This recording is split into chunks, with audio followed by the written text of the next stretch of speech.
ఇప్పుడు మా భూపతి వెంకటేశ్వర్లు అన్న అనుకుంటున్నాడు ఆయన మనసులో, వీడు ఎప్పుడు పిలుస్తాడా, వీడిని సంగతి ఏంది చూద్దాం, ఎప్పుడైనా దొరకడా మనకి మళ్ళీ అని.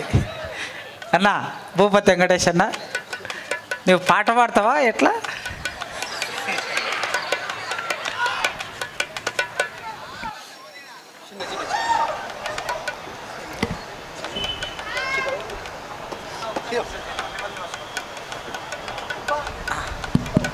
పుప్పాల శ్రీనివాస్ మీద చాలా ప్రేమ, పుప్పాల శ్రీరామ్ మీద చాలా ప్రేమ, అందుకే మళ్ళీ మళ్ళీ మర్చిపోతున్నా, ఎక్కడున్న వేదిక మీదకి రావాలి.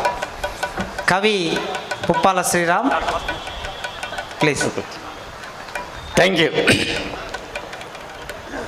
కానీ ఇదంతా వాతావరణం చూసిన తర్వాత నేను కూడా మార్చుకున్నా.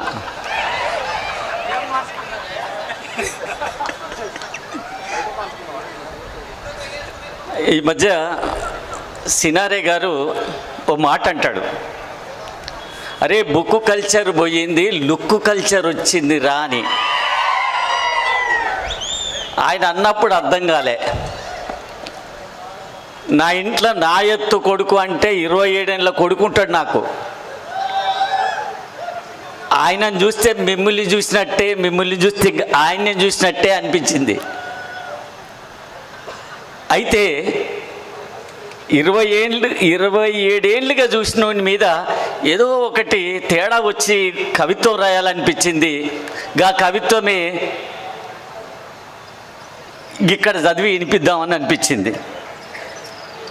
నిజంగా నా కొడుకు ఐటీ ఇంజనీర్.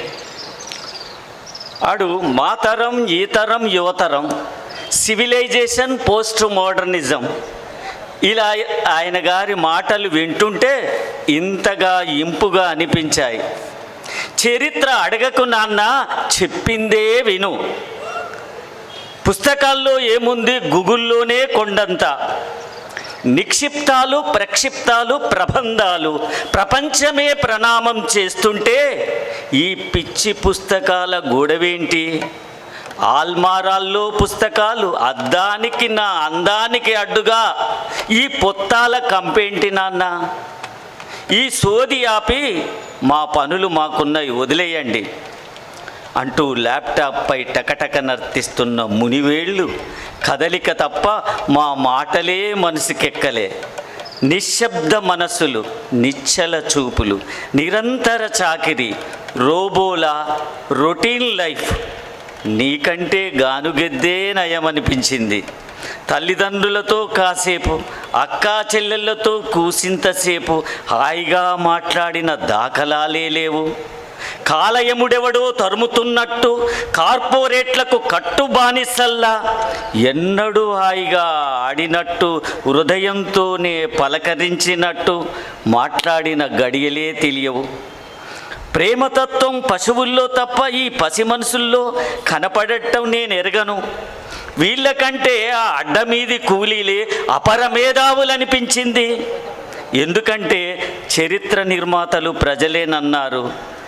ఎంత పని చేశారా? ప్రపంచీకరణ, కార్పొరేటీకరణ, పసివాళ్లను సైతం మరబొమ్మలుగా మలిచి మా వాళ్ళను మాకు కాకుండా చేస్తారు కదరా.